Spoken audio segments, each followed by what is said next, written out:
Blood dripped from Kai Winter's knuckles onto imported marble. His wife's laughter echoed through their bedroom, cruel mocking, destroying him from the inside out. "One more night," he begged, his voice breaking in ways that would terrify his enemies. "Just let me hold you." Her response was ice. "You're pathetic." In the hallway, Lena Morgan froze, her cleaning supplies trembling. She'd been invisible for 5 months in this mansion, scrubbing toilets for Seoul's most dangerous man. But hearing him beg, hearing the raw desperation of someone the newspapers called the Reaper, it cracked something open inside her chest. Then his tortured eyes found hers through the doorway. Everything shifted. Lena had perfected invisibility. In the Hayes mansion, with its 12 staff members in cold perfection, being unseen meant safety. It meant sending money to her dying father in Chicago without anyone questioning why a Black American woman worked for a Korean crime lord. Mrs. Hayes, born Jean Sarah, demanded flawlessness. The other maids whispered she'd married Kai for power, that their marriage was a business transaction dressed in wedding vows. Lena didn't care about their drama. She mopped floors, dusted shelves, disappeared into her basement room each night. Until tonight. 9:45. The second floor gleamed under her mop. She'd finished the east wing and vanish before anyone remembered she existed. Then she heard his voice. "Please, Sarah. Just one more night." Low, desperate, breaking. "Just let me touch you." Lena's hands stilled. The master bedroom door stood slightly open, golden light spilling across Persian rugs. She shouldn't stop, shouldn't listen. Mrs. Hayes would destroy her if caught eavesdropping. But something in that voice made her chest constrict. "You're disgusting." Sarah's contempt was surgical. "Begging like a dog. I have a headache, Kai. Go sleep in your office. I'm your husband. You're a weapon my father purchased. Don't romanticize our arrangement." Silence crashed through the hallway like thunder. Lena should move, run, pretend she'd heard nothing. Footsteps approached the door. She grabbed her mop bucket, heart slamming against her ribs. Too late. The door flew open. Light flooded the corridor. Kai Winters stood there, and Lena forgot how to breathe. She'd seen him before, always at a distance. Newspapers called him the Reaper, the Korean kingpin who'd built an empire on fear and precision violence.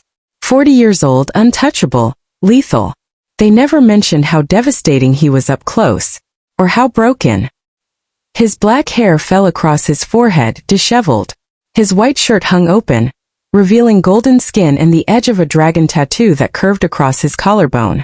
Dark eyes, eyes that had ordered executions, toppled rivals, inspired legends, swam with something raw and shattered. Those eyes locked on hers. The mop clattered against marble. "You." His voice wrapped around her like smoke and whiskey. "How long have you been standing there?" "I just arrived, sir." "I'm sorry. I didn't hear anything." He stepped forward. She stepped back. Something shifted in his expression, not anger. Something worse. Something that made her pulse skip despite every logical reason to flee. Recognition. Hunger. Devastation. "What's your name?" "Lena." "Lena Morgan, sir." "Lena." He repeated it like a prayer, like a curse. His gaze traveled over her face, her full lips, her high cheekbones, the rebellious curl escaping her bun, and something cracked open in those deadly eyes. "How long have you worked here?" "5 months, sir." "5 months." A bitter laugh escaped him. "5 months and I never." He didn't finish. Behind him, Sarah appeared in silk perfection, her expression glacial. "Are you interrogating the staff now?" "How pathetic." Kai's jaw clenched, but he didn't look away from Lena. "Go," he said softly, dangerously. "Before I do something we'll both regret." Lena fled. Her hands shook as she abandoned the mop, practically running down the servants' staircase. Her small basement room felt suffocating. She locked the door and pressed against it, gasping. What just happened? The way he'd looked at her, like she was oxygen and he was drowning. Like she'd ripped something open inside him just by existing. Dangerous. This was catastrophically dangerous. She was nobody. A Black American woman with a work visa. A dying father depending on her income. And a job she couldn't afford to lose. Kai Winters was death wrapped in Armani. She needed to forget this. Forget his voice breaking with need. Forget the way his eyes had consumed her. Forget the impossible flutter in her chest when he'd said her name. Her phone buzzed. A text from her father's hospice nurse. Asterisk, he's asking for you. Treatment isn't working anymore. Maybe weeks left. Asterisk, Lena closed her eyes. Right. She had real problems. She couldn't afford to become collateral damage in her employer's twisted marriage. Morning arrived too quickly. Lena woke at 5, braided her hair tight, reported to the kitchen. The head housekeeper, Mrs. Park, handed out assignments with military precision. Morgan, you'll take the main floor library. Mr. Winters has breakfast at 7. Be invisible. Yes, ma'am. Invisible. She could do invisible. She gathered supplies and moved through the mansion like a ghost, dusting mahogany shelves lined with first editions. Photographs covered the walls. Kai with politicians, with other suited men, with his cold wife. Never smiling. You missed a spot. Lena spun. Kai stood in the doorway, dressed in a black three-piece suit that probably cost more than her annual salary. His hair was styled now, his expression controlled. The Reaper had returned. But his eyes. God, his eyes still burned. I'm sorry, sir. I'll fix it immediately. I didn't mean the shelf. He stepped inside and closed the door. I meant last night. I miss 5 months of seeing you. That's unforgivable. Her pulse hammered. Sir, I should go. Do you know what I do, Lena? The way he said her name should be illegal. I know you're a businessman. A dark smile curved his lips. I destroy people who lie to me. So let's start with honesty. You know exactly what I am. The staff talks. The newspapers talk. Tell me, are you afraid of me? She should say yes. Should run. I don't know yet, she whispered. Something blazed in his expression. He crossed the room in 3 strides, stopping close enough that she could smell his cologne, cedar and smoke and something dangerously masculine. You heard everything last night. It wasn't a question. I didn't mean to. I know. His voice dropped lower, rougher. But you did. You heard me beg my wife for scraps of affection. You heard her remind me I'm nothing but a weapon she tolerates. He leaned closer, his breath warm against her temple. Tell me, Lena, did you pity me? No. Then what did you feel? She met his gaze, refusing to cower despite every instinct screaming danger. Angry. I felt angry that someone could treat you like that. The confession hung between them like smoke. Kai went very still. Then his hand rose slowly, giving her time to retreat, and his fingers brushed her cheek. The touch sent electricity racing down her spine. Dangerous, he murmured. You're dangerous. Me? You're the one they call the Reaper. And you're the one who just made me feel human for the first time in 15 years. His thumb traced her jawline with devastating gentleness. I should fire you. Send you away before this becomes something neither of us can control. Then do it. I can't. The words sounded tortured. God help me, I can't. The door opened. Kai stepped back instantly, his expression shifting to cold neutrality as Mrs. Park entered with a breakfast tray. Your meal, sir. Would you like it in here or the dining room? Dining room. His gaze flicked to Lena. And Mrs. Park, Miss Morgan will handle all second-floor duties from now on, including my private office. Mrs. Park's eyebrows rose. Sir, that's usually reserved for senior staff. Are you questioning me? No, sir. Of course not. Good. That's all. Mrs. Park left, shooting Lena a look that promised interrogation later. Lena's hands trembled on her cleaning cloth. Sir, you don't have to. I'm not having you scrub floors at midnight to avoid me. Kai straightened his cuffs, his mask firmly in place. Second floor. My office. Every afternoon at 2. Don't be late, Lena. He left before she could protest. By lunch the entire staff knew. Second floor? Another maid whispered in the kitchen. That's where Mrs. Hayes spends most of her time. And his office girl, that's dangerous. I didn't ask for it. Doesn't matter. Mrs. Hayes doesn't like changes. And if she thinks I'm not anything, Lena cut her off. I'm just doing my job. But her hand still tingled where he'd touched her face. At 2 o'clock, Lena climbed the stairs. Kai's office sat at the end of the corridor, double doors carved with dragons. She knocked. Come in. He sat behind a massive desk, Paperwork spread before him, phone pressed to his ear. He gestured for her to enter while continuing his conversation in rapid Korean, something about shipments and territories and eliminating problems. Lena busied herself dusting bookshelves, trying to ignore the authority in his voice, the danger. That's all, he said finally, ending the call. Silence filled the room like water. You came. You ordered me to. I half expected you to quit instead. She turned to face him. I can't afford to quit. My father needs hospice care. This job pays for it.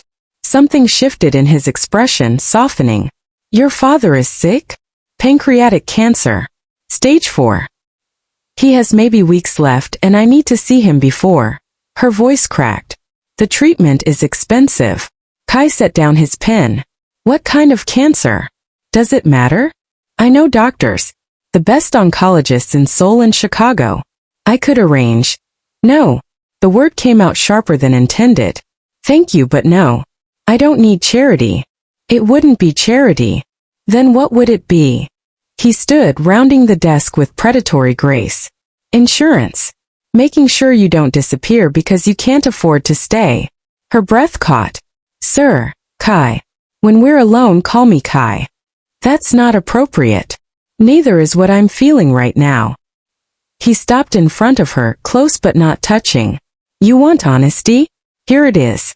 I've been married for 10 years. 10 years of sleeping in separate rooms. 10 years of being told I'm useful but unlovable. 10 years of becoming the monster everyone expects. His voice dropped. Then you appeared in my hallway with your cleaning supplies and your beautiful eyes and your refusal to pity me. And suddenly I remember what wanting feels like. What hope feels like. Lena's heart hammered. You don't know me. Then let me. You're married. In name only. A business arrangement my father-in-law insisted on. Sarah has made her feelings clear. Our marriage is a contract. Nothing more. That doesn't make this right. I know.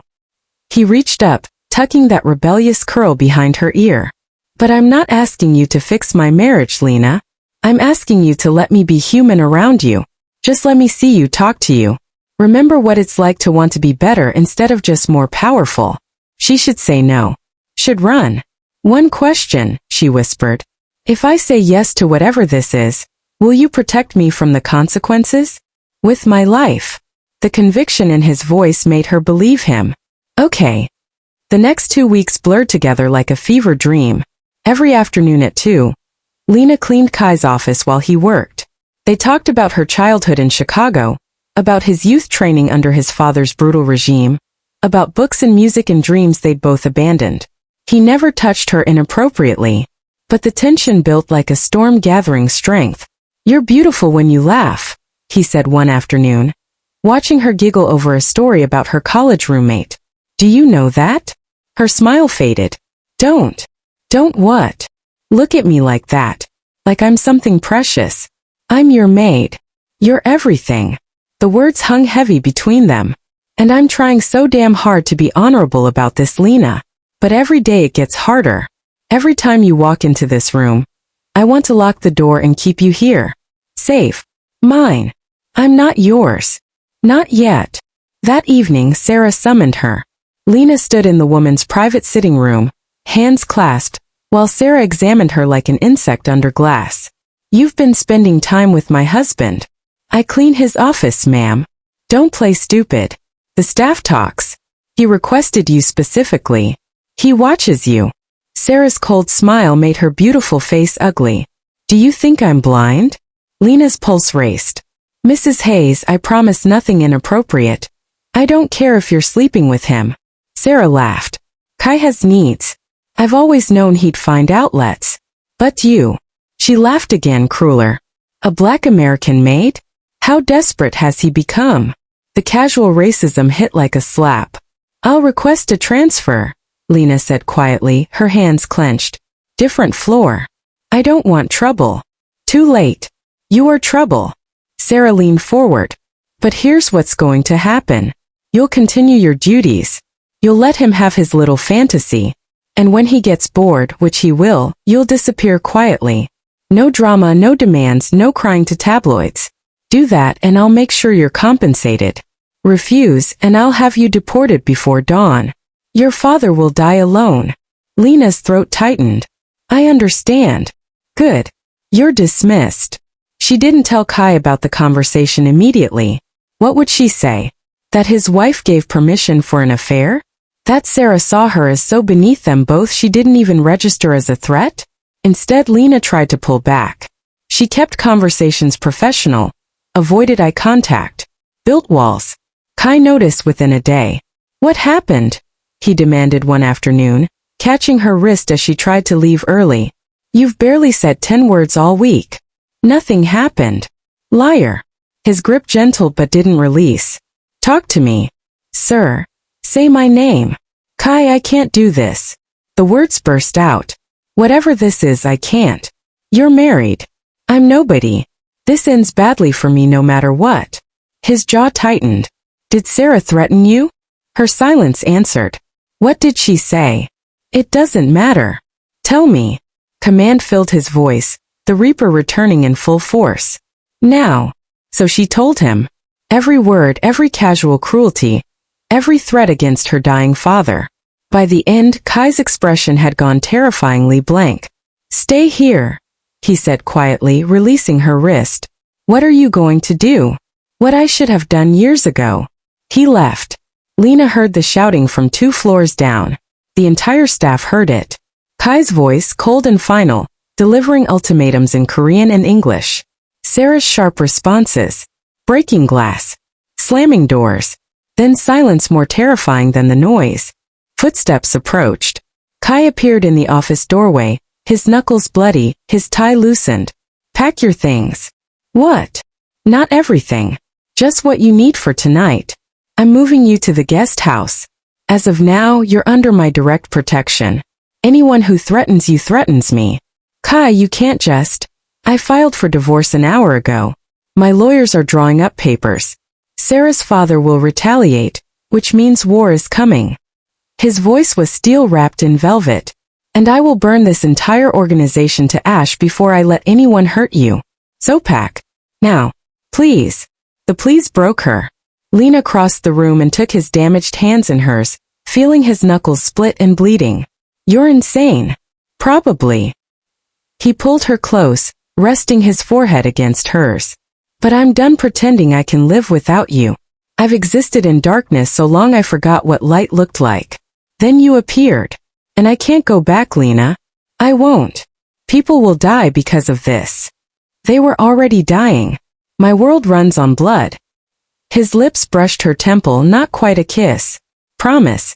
But at least now I'm fighting for something that matters. Someone who matters. His voice dropped to a whisper. Give me time. Let me end my marriage properly. Let me make sure you're safe. Then I'll ask you properly if you want this. Want me? No pressure, no threats. Just choice. Lena closed her eyes, breathing him in. And if I say no? Then I'll let you go. His arms tightened around her. But I'll still protect you. Still make sure you're safe. Because that's what you do when you... He stopped. When you what? When you love someone. The world tilted on its axis. The guest house sat at the estate's edge, hidden by cherry trees and high stone walls. Lena stood in the marble entryway, her single suitcase feeling absurdly small in the luxury surrounding her. Crystal chandeliers, silk curtains, furniture that cost more than her childhood home. This is too much, she whispered. Kai set down her bag, his movements careful despite the blood still staining his knuckles. This is the safest place on the property. My men patrol the perimeter 24/7. No one enters without my permission. Your wife. Ex-wife. The papers are filed. Her father knows. His dark eyes found hers.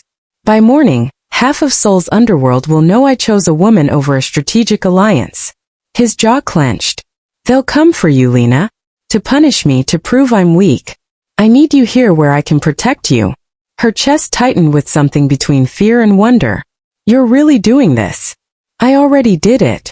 He crossed to her, cupping her face with surprising gentleness for hands that had just split knuckles on expensive walls. But I meant what I said. You have a choice. Stay in the guest house under my protection as an employee or... He swallowed hard. Or stay as something more.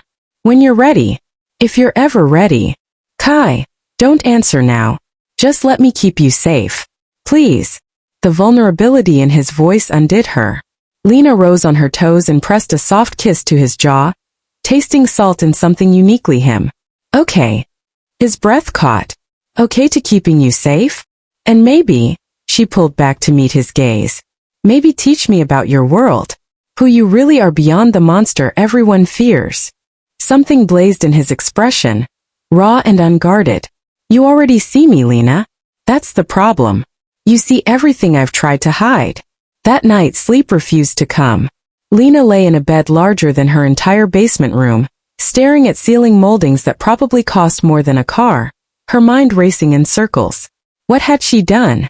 She'd become entangled with a crime lord. A man who just declared war on his own organization for her. A man who'd said he loved her. Her phone buzzed. A text from an unknown number. Asterisk sleep well, beautiful. My men are outside if you need anything. K asterisk despite everything, she smiled. Another text appeared. And Lena. Thank you for not running. Her fingers hovered over the keyboard. Then she typed. Asterisk where would I go? You're the most interesting thing that's ever happened to me. Asterisk. 3 dots appeared, disappeared, appeared again. Finally, dangerous words. You like danger, she replied. I like you. Her heart stuttered. This was insane, reckless. Everything her practical mind screamed against. But her heart whispered something different. Good night, Kai. Asterisk sweet dreams, Lena. Tomorrow begins your education. Asterisk. Morning arrived with a knock. A woman in an elegant suit stood on the threshold. Her expression professionally neutral but her eyes curious. Miss Morgan, I'm Park Minji, Mr. Winter's personal assistant. He's asked me to prepare you for the day. Prepare me. You'll be accompanying him to several meetings. You'll need appropriate attire and briefing on basic protocol. Minji's eyes softened slightly. Don't worry. I'll help you navigate this world. Mr. Winters has never. She paused. He's never brought someone into his professional life like this. It means something. 2 hours later, Lena barely recognized herself in the mirror. The designer dress hugged her curves perfectly, deep sapphire that made her brown skin glow. Her hair fell in soft waves instead of the tight braid she usually wore. Minimal makeup enhanced her natural beauty, rather than hiding it. He's going to lose his mind, Minji murmured approvingly. Come. The car is waiting. Kai stood beside a black Mercedes, talking on his phone in rapid Korean. He looked up as Lena approached. The phone slipped from his hand. One of his guards caught it smoothly, but Kai didn't notice. His gaze traveled over her slowly, hungrily, before snapping back to her face with visible effort.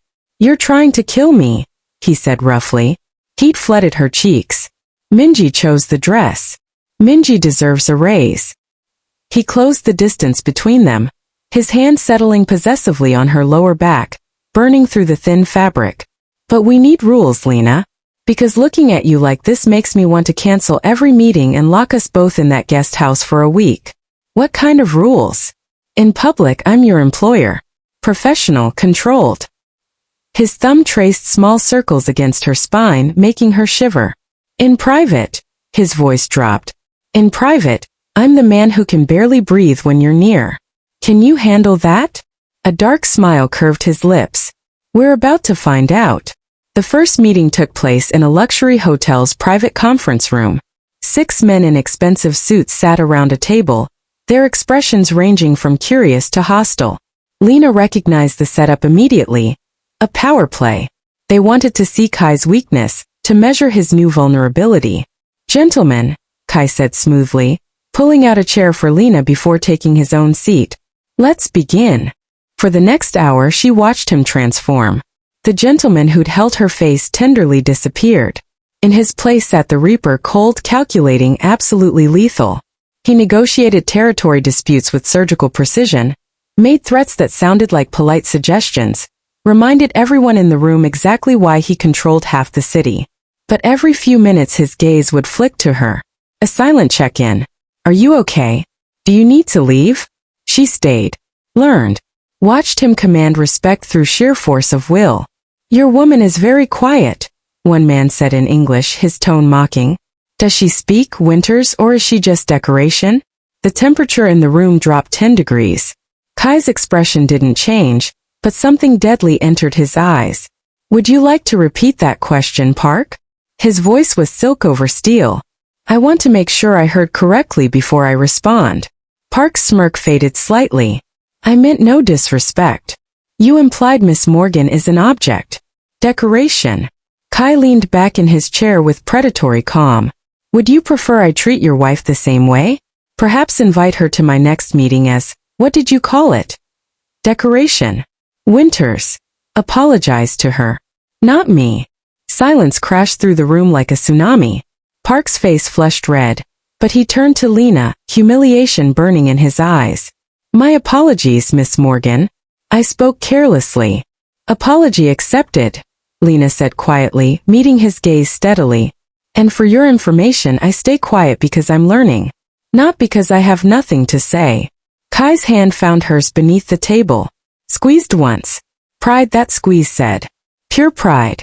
They left an hour later, his hand never leaving her lower back as they walked to the car. That was, Lena started. Terrifying? Brutal. Incredible. She turned to face him. You destroyed him without raising your voice. He insulted you. Kai's jaw tightened. If we weren't in a public place, I would have done much worse. In my world, reputation is everything. By bringing you to that meeting, I announced you're under my protection. Anyone who disrespects you disrespects me. Park was testing boundaries. And you demolished them. I'll demolish anyone who tries to hurt you. He cupped her face. Do you understand what you've stepped into? This isn't romance novels or movies. This is real. Dangerous. Men like Park will try to use you against me. They'll threaten you. Maybe try to take you. Then teach me. Lena covered his hands with hers. Teach me how to survive in your world. Something fierce and possessive flashed in his eyes. You're sure? I'm terrified. But I'm sure. He kissed her forehead, lingering. Then let's continue your education. The next stop was his legitimate business, a tech company that served as his public face. The contrast was startling. Here Kai was the respected CEO. Employees bowed respectfully. Everything gleamed with corporate polish. No hint of the darkness beneath. You compartmentalize, Lena observed as they rode the elevator to his top-floor office. I have to. This company employs 3,000 people. They have families, mortgages, dreams. They don't need to know their paychecks come from a man who's ordered executions. Does that bother you? He considered the question as the elevator climbed. It used to. Now it's just what I am. Monster and man. Reaper and CEO. Killer and... He stopped. And what? The elevator doors opened. And someone trying very hard not to fall deeper for a woman who deserves better. He finished quietly. Before she could respond, his secretary appeared, tablet in hand. Sir, your 2 o'clock is waiting. And Mrs. Winters called. Former Mrs. Winters, she corrected quickly, glancing nervously at Lena. She's demanding to speak with you. Kai's expression hardened. Tell her my lawyers will handle all communication. Sir, she said, it's urgent. About the divorce terms. Not interested. Sir, she mentioned Miss Morgan specifically.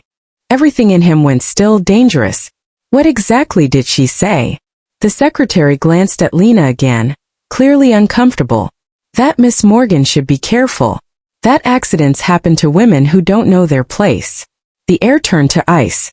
Lena felt the shift in Kai, the cold fury radiating off him in waves.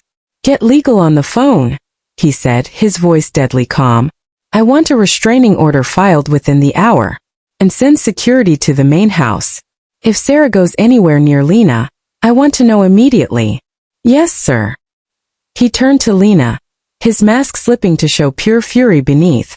This is why I need you in the guest house. Why I need guards on you 24/7. She's not going to accept this quietly. I can handle threats. No. His hands framed her face. You don't understand. Sarah's father controls the Busan ports. He has connections to organizations that make my people look like amateurs. If he decides you're an acceptable target, his forehead pressed against hers. I can't lose you, Lena. I've lost too much already. Her heart cracked at the desperation in his voice. Then don't, she whispered. Don't lose me. Teach me. Protect me. But don't push me away because you're scared. I'm terrified. Good. So am I. We'll be terrified together. A rough sound escaped him, half laugh, half sob. Then his mouth found hers. The kiss was nothing like she'd imagined. Not gentle, not practiced. It was raw and desperate and tasted like fear and hope and longing all tangled together. His hand slid into her hair, angling her head for better access as his tongue explored her mouth. She gasped and he swallowed the sound, backing her against the wall with delicious pressure. Someone cleared their throat diplomatically. They broke apart to find Minji standing in the doorway, her expression carefully neutral. Sir, your meeting. Cancel it. Sir. Cancel everything. Clear my schedule. He didn't look away from Lena, his breathing ragged. We're leaving. He drove her to a private beach house an hour outside Seoul. Waves crashed against white sand. The house itself was modern glass and steel, isolated and beautiful. I bought this place years ago, Kai said, leading her inside. When I needed to remember I was human. Sarah never came here. No one from my organization knows about it. It's mine. Just mine. Why did you bring me here? He turned to face her, vulnerability written across his features. Because I'm about to ask you something, and I need you to see the real me when you answer. Not the Reaper. Not the CEO. Just me. Kai. The man who hasn't felt anything real in 15 years until you. Her breath caught. What's the question? Give me a chance. His voice roughened. A real chance. Not as your employer or your protector, but as a man who's falling impossibly in love with you. Let me court you properly. Take you to dinner. Learn everything about you. Prove I'm more than the monster everyone sees. You've already filed for divorce, started a war, bought me designer dresses. That's me trying to keep you alive and close. He took her hands. I want to know your favorite movie. What makes you laugh? What you dream about at 3 in the morning. I want to meet your father when you visit him. I want to earn you, Lena. Not buy you or command you or intimidate you into staying. Tears pricked her eyes. You really mean that? Every word. But you need to understand what you're accepting. My life is complicated. Dangerous. I have enemies who will see you as a weakness. I can't promise safety or normalcy or any of the things you deserve. What can you promise? That I'll spend every day trying to be worthy of you. That I'll protect you with everything I have. That I'll never lie to you about who or what I am. His thumb brushed her knuckles. And that if you give me your heart, I'll guard it like the most precious thing I've ever held. Because it will be. She should think, consider, be practical. Instead she kissed him. This time she controlled the pace, soft and slow, tasting him, learning him. His sharp intake of breath. The way his hands tightened on her waist. The sound he made when she bit his lower lip gently. Is that a yes? He murmured against her mouth. That's a yes. They spent the afternoon talking, curled together on the couch, ocean sounds filtering through open windows, sharing stories like normal people. He told her about his childhood, the brutal training, his father's impossible standards, the first time he'd been forced to hurt someone. I was 15, he said quietly. A rival's son. My father said it was necessary. That mercy was weakness. I still see his face sometimes. Lena's hand found his. You were a child forced into an impossible situation. Does that excuse it? No. But it explains it. And the fact that you still think about it, still feel guilt, that means you're not the monster you think you are. He pulled her closer. You see good in me that doesn't exist. I see truth. The good and the bad. The killer and the man who begged his wife for affection. The reaper and the person who's terrified of losing me. She tilted her face up. I see you, Kai. All of you. And I'm still here. His kiss tasted like gratitude and wonder. Later, he made her laugh with stories about his attempts to appear normal. I tried grocery shopping once, he said. Thought it would be humanizing. I lasted 10 minutes before I bought the entire store's inventory of instant ramen, because I couldn't decide which brand to choose. You didn't. I did. My staff ate ramen for 3 months. His smile was self-deprecating. Turns out you can't learn to be normal when you've never been allowed to be. Then we'll learn together. Lena traced patterns on his chest. I'll teach you about normal things. And you teach me about your world. Deal. His voice was soft. Best deal I've ever made. Evening arrived too quickly. Kai ordered dinner from a private chef.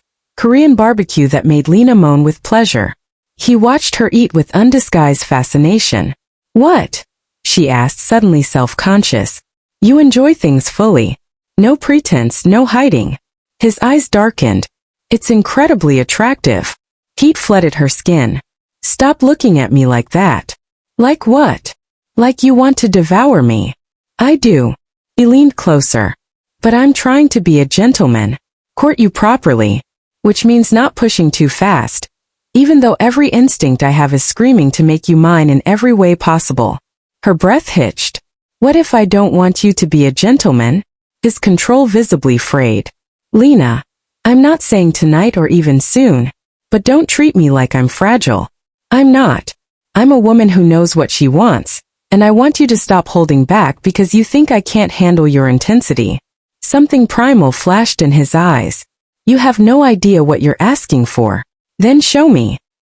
He stood abruptly, pacing to the window, his shoulders rigid, hands clenched. If I touch you the way I want to right now, I won't stop. I'll mark you, claim you, ruin you for anyone else.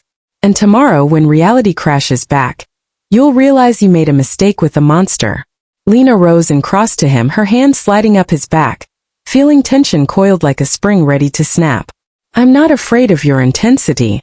I'm afraid of you treating me like something breakable when I'm not. I've survived poverty, my father's illness, discrimination, working in a world that tried to make me invisible. I'm stronger than you think. He turned, catching her wrists, his grip firm but not painful. This isn't about strength. It's about what I'll become once I have you. The possessiveness, the jealousy, the need to keep you close and safe in mine. I'll be obsessed, Lena. Unbearably so. I know. She met his dark gaze steadily. And I'm choosing it anyway. Choosing you. All of you. The gentleman and the reaper. The man and the monster. His control shattered like glass. The kiss was consuming, possessive. His hands tangled in her hair, angling her head for better access as his tongue explored her mouth with devastating thoroughness. She gasped and he swallowed the sound, backing her against the wall with delicious pressure. Last chance, he growled against her lips, his voice barely recognizable. Tell me to stop. Don't you dare. What followed was poetry written in touch and taste and breathless need. He lifted her easily, her legs wrapping around his waist as he carried her to the bedroom. The ocean sang through open windows. Moonlight painted everything silver and shadow. They learned each other slowly despite the urgency. Every scar, every sensitive spot, every sound that meant more or yes or please. His hands worshipped her curves with reverent intensity, as if memorizing her by touch alone. Her fingers traced the tattoos covering his back. A dragon, character she couldn't read, symbols of his violent world. Beautiful, he murmured against her skin, his mouth trailing fire down her throat. You're so damn beautiful. So are you, she gasped as his mouth found her collarbone. Even with your scars. Maybe especially because of them. He pulled back to look at her, something vulnerable flickering in his eyes. No one's ever called me beautiful. Then they were blind. She pulled him down for a kiss that tasted like salt and need. You're the most beautiful man I've ever seen. The kiss he gave her then was tender, almost unbearably so, like she was something precious he'd been trusted to hold. When they finally came together, it felt like inevitability, like puzzle pieces clicking into place. He moved with careful intensity, watching her face, learning what made her arch and moan and clutch his shoulders. Mine, he whispered against her ear, his voice rough with emotion and need. Say it, Lena. Say you're mine. Yours. The word came out breathless, shattered. But you're mine too. That's the deal. Deal. His rhythm increased, driving them both higher. Forever. No takebacks. She would have laughed if she could breathe.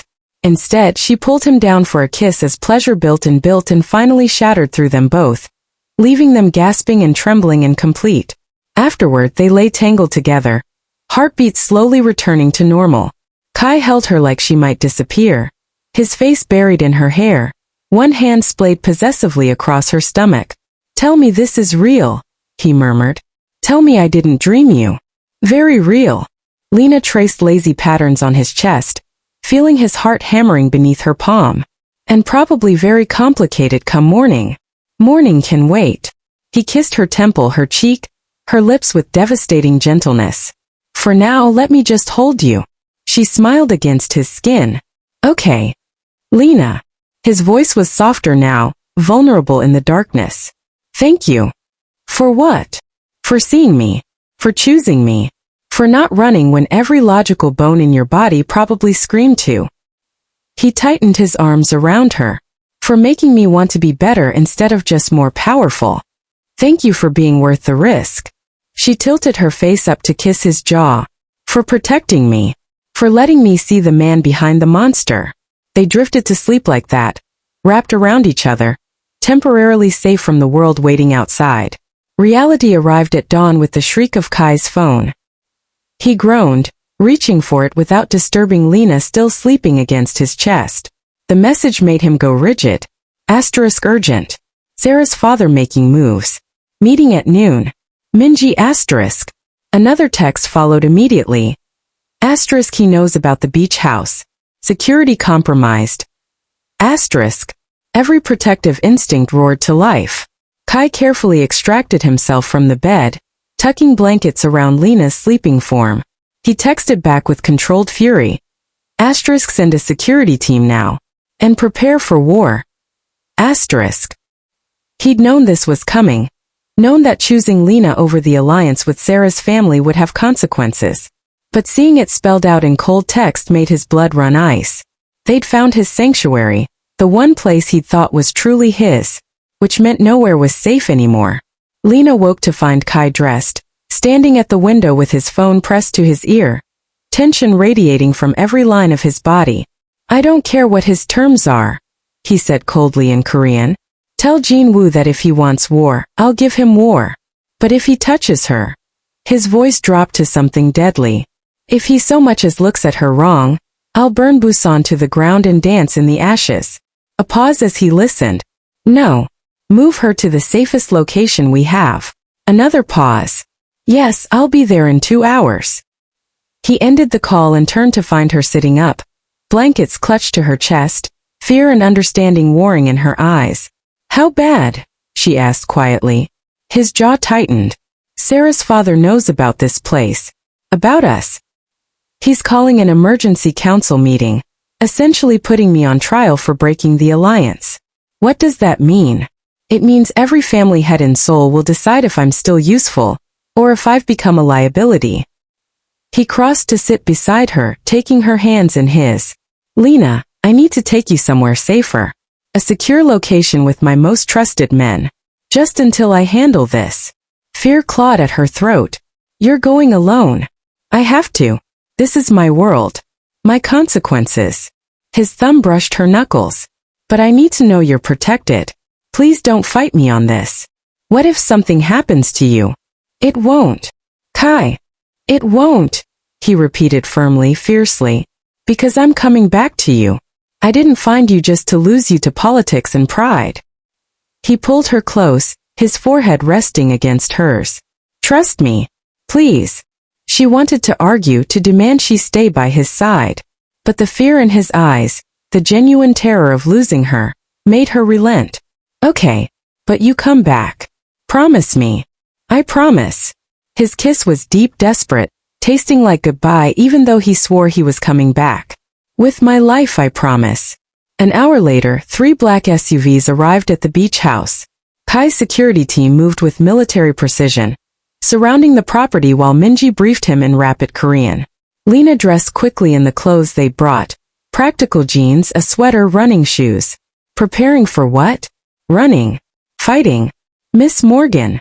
A man approached, his expression respectful but his eyes hard with experience. "I'm Captain Song Miho. I'll be your primary security. Mr. Winters has instructed us to guard you with our lives." "That seems excessive." "It's not." His tone was gentle but firm. You're the most valuable person in his world right now, which makes you the biggest target. The words settled like lead in her stomach. Kai appeared, dressed in a sharp black suit that transformed him back into the Reaper. But when he looked at her, his eyes softened, revealing the man beneath. The safe house is 2 hours north. Mountains isolated. My men have secured the perimeter. He cupped her face. I'll call you every hour. And Lena, if anything feels wrong, anything at all, you tell Miho immediately. Don't be brave. Don't try to handle it alone. Same goes for you. A ghost of a smile touched his lips. Deal. He kissed her then, deep and claiming and desperate. A kiss that tasted like fear and love and promises he might not be able to keep. I love you, he murmured against her mouth. I know it's fast. I know it's complicated. But I need you to know that before I walk into that room full of vipers. I love you, Lena Morgan. Her heart cracked wide open. I love you too. So you better come back. Wild horses couldn't keep me away. The safe house was exactly as he described. Perched on a mountainside, surrounded by dense forest, security cameras covering every angle. Inside it was comfortable but functional. Modern furniture, a stocked kitchen, soft beds. A gilded cage. Lena spent the first hour pacing while Miho watched from his position by the door. His expression sympathetic. He'll be fine, Miss Morgan. Mr. Winters is the most dangerous man in Seoul. No one dares move against him directly. Then why does this feel like a trap? Because you're smart. He gestured to the couch. Sit. I'll make tea, and I'll tell you exactly what's happening in that meeting. Over tea that tasted like earth and honey, Miho explained the hierarchy. Jinwoo controlled the ports, imports, exports, drug routes, weapon shipments. His alliance with Kai had been crucial for years. The marriage to Sarah had cemented it. But Mr. Winters has been building his own network, Miho said. Legal businesses, tech companies, real estate. He's been preparing to break away from the old families for years. You just accelerated the timeline. So I ruined his plans. No. You gave him a reason to finally execute them. Miho's smile was faint. He's been half dead for years, Miss Morgan. Going through motions, building power but not knowing why. Then you appeared. And suddenly he remembered what he was fighting for. Her throat tightened. What happens if the council votes against him? They won't. But if they do? Miho's expression darkened. Then war. Real war. Bodies in the streets, territories burning. Everything he's built torn apart. He met her gaze steadily. Which is why you're here. Because if Jinwoo can't touch Mr. Winters directly, he'll come for you. And Mr. Winters would burn the world before he let that happen. Kai's first call came exactly 1 hour later. I'm fine, he said immediately, his voice tight. The meeting is still happening. Jinwoo is grandstanding, making speeches about loyalty and tradition. What are you doing? Letting him. Sometimes you win by letting your enemy exhaust themselves. His voice softened. How are you? Is the house acceptable? It's fine. I miss you. I miss you too. More than is probably healthy. A pause and she heard voices in the background. Lena, I need to tell you something. After this meeting things will move fast. Either I'll have the council's support, or I'll be declared rogue. Don't. If it's the latter, I have contingency plans. Papers for you. A new identity, money and offshore accounts. Miho will take you somewhere safe. Stop. Her voice cracked. You're not dying today. You promised. I'm not planning to. But I need you to know that whatever happens, you're protected. I've made sure of it. Tears burned her eyes. I don't want money or new identities. I want you. Then I'll come back. The conviction in his voice steadied her racing heart. I have to go. They're calling us back. I love you. I love you too. Be careful. Always. The line went dead. The second hour crawled by like years. Lena tried reading, watching television, anything to distract herself from imagining worst-case scenarios. But every creak of the house, every distant sound made her jump. Miho's phone buzzed. His expression shifted, confusion then alarm. He answered in rapid Korean, his tone urgent. What? Lena demanded, fear spiking. What's happening? He held up a hand, still listening. Then he swore. The first time she'd heard him break composure, and turned to his team. Locked down now. All entrances secured. No one in or out. What's happening? Lena repeated, her heart hammering. Miho faced her, his expression grim. There's been an incident at the meeting. Gunfire. Mr. Winters is alive, but the situation is active. He gestured sharply to his men. We're going dark until we have confirmation of what's happening. The lights cut out. Darkness swallowed the house. Emergency lighting flickered on seconds later, casting everything in hellish red shadows. Miho already had his weapon drawn, his team moving to defensive positions with practiced efficiency. Stay behind me, he ordered Lena, his voice calm despite the tension radiating from every line of his body. And stay quiet. Her heart hammered against her ribs so hard she thought it might break through. Is this Jin Woo? Don't know yet. Could be a diversion. Could be. Glass shattered upstairs. Multiple footsteps. Heavy boots. Voices shouting in Korean. Miho's team returned fire immediately, the sharp crack of gunshots deafening in the confined space. Basement, Miho hissed, pushing her toward a door she hadn't noticed before. Now. He shoved her toward a hidden door even as gunfire erupted above them. Nothing like movies, all sharp cracks and splintering wood and men screaming. Lena stumbled down concrete steps into darkness, Miho right behind her. He slammed a steel door shut and spun multiple locks. Panic room, he explained tersely, hitting switches. Lights hummed to life, revealing a reinforced space lined with monitors showing camera feeds. We can hold here for hours if needed. My men will handle. On the monitors she watched his team fall. 1, 2, 3. Professional, brutal. The attackers moved like military, coordinated, efficient, overwhelming. Miho's face went ashen. No, that's not possible.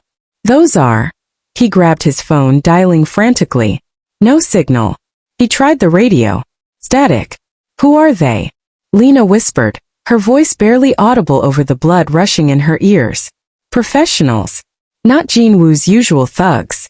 His jaw clenched. This is someone else. Someone with serious resources. He turned to her, decision hardening in his eyes. Someone who wants Mr. Winters destroyed completely. Above them, footsteps approached the basement door. Heavy. Methodical. Patient. Come out, Miss Morgan. A voice called down in accented English, smooth and cultured. We have no desire to harm you. We simply want to talk. Miho positioned himself in front of her, weapon raised, his body a human shield. Don't believe them, he said quietly, urgently. They want you as leverage. What do they want? You. As leverage against Mr. Winters. He met her eyes and she saw resignation there. Acceptance. I'm going to buy you time. There's an escape tunnel behind that panel. See it? He pointed to what looked like a solid wall. Press the third brick from the bottom. It opens to a passage that leads to the forest. I'm not leaving you. You are. He pressed a small device into her hand. This opens the tunnel. Follow it north to the main road 3 kilometers. Flag down a car. Call this number. He grabbed her hand and scribbled digits on her palm with a pen. Tell them code Phoenix. They'll extract you. Miho. Miss Morgan. His smile was sad, resigned, brave. Mr. Winters gave me one job. Keep you alive. Let me do it. The basement door buckled under repeated impacts, the metal groaning. He shoved her toward the tunnel entrance, already swinging his weapon toward the failing door. Run. Don't look back. And tell Mr. Winters. His voice caught. Tell him it was an honor. I'll tell him you're a hero, Lena choked out, tears streaming down her face. Good enough. He glanced back one last time. Now go. She ran. The tunnel was narrow, dark, endless. Lena's lungs burned as she sprinted through absolute blackness, one hand trailing the rough wall, the device clutched in her other hand like a lifeline. Behind her, muffled gunfire, shouting, then horribly, terribly silence. Tears streamed down her face, but she didn't stop. Couldn't stop. Miho had died buying her these minutes. She wouldn't waste them. The tunnel ended in a locked grate. She fumbled with the device, pressing buttons until something clicked with a sound like salvation. The grate swung open to reveal forest, dark trees, cold air, freedom. She climbed out and ran north like Miho said. Branches tore at her clothes and scratched her face. Roots tried to trip her. But she ran through the pain, through the fear, through the desperate hope that Kai was still alive somewhere. Her phone was back at the safe house. No way to call him. No way to know if he was alive or dead. If those gunshots at the meeting had found him. If she'd never see him again. No, she couldn't think like that. He'd promised to come back. And Kai kept his promises.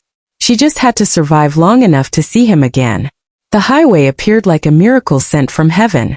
Lena burst from the tree line, gasping, her clothes torn and dirty and probably covered in her own blood from the scratches. A few cars passed, ignoring her desperate waving. Finally, a truck slowed, an older Korean man peering out suspiciously. "Please," she gasped in broken Korean she'd picked up. "Please help. Danger. Need phone." His expression shifted to concern. He gestured for her to get in, his weathered face kind despite his obvious wariness. She did, hands shaking as she recited the number Miho had given her. The driver handed her his phone without question. It rang once. "Verification code." A woman's voice answered in crisp English. "Code Phoenix. This is Lena Morgan. I need extraction." Her voice broke. The safe house was compromised. "Miho, Captain Song might be dead." A pause that felt like eternity. "Location?" she asked the driver, who responded in rapid Korean. The woman confirmed. "Stay in public. We're sending a team. 20 minutes maximum. Don't trust anyone else." The line died. Lena thanked the driver, who'd pulled into a rest stop. Fluorescent lights and the smell of coffee and normalcy that felt surreal after what she'd just survived.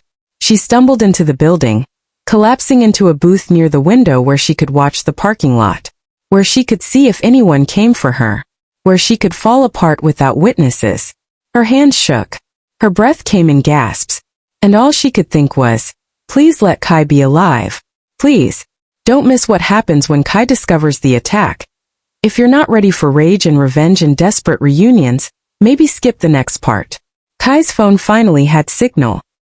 He stood in the aftermath of the council meeting, 3 bodies on the expensive carpet, his suit splattered with blood that wasn't his, surrounded by his most loyal men. The vote had gone his way barely. Jin-woo had tried to end the debate with bullets instead of words. Stupid. Desperate. Fatal. Now Jin-woo lay dead on the conference room floor, and Kai was consolidating power faster than planned. But none of it mattered when he saw his missed calls. 7 from Miho. Then nothing. His blood turned to ice. He dialed. No answer. Tried again. Nothing. "Sir." Minji approached carefully, reading the terror in his eyes. "What's wrong?" "Get me transport now. And a tactical team." His voice was deadly calm, the kind of calm that preceded hurricanes. "Someone went after Lena." The room went silent. "Find out who," Kai continued, his fury barely contained beneath that terrible calm. "I want names, affiliations, everyone involved. And then I want them erased. Not arrested. Not negotiated with. Erased. Sir, we should. Now Minji." He looked up, and she took an involuntary step back at what she saw in his eyes. "Because if anything has happened to her." His voice dropped to something inhuman. "I will turn this entire city into a graveyard. Starting with anyone who gets in my way." But what Kai doesn't know yet is that the attack on the safe house wasn't random. And the person who ordered it is someone he never suspected. Someone close enough to know all his secrets.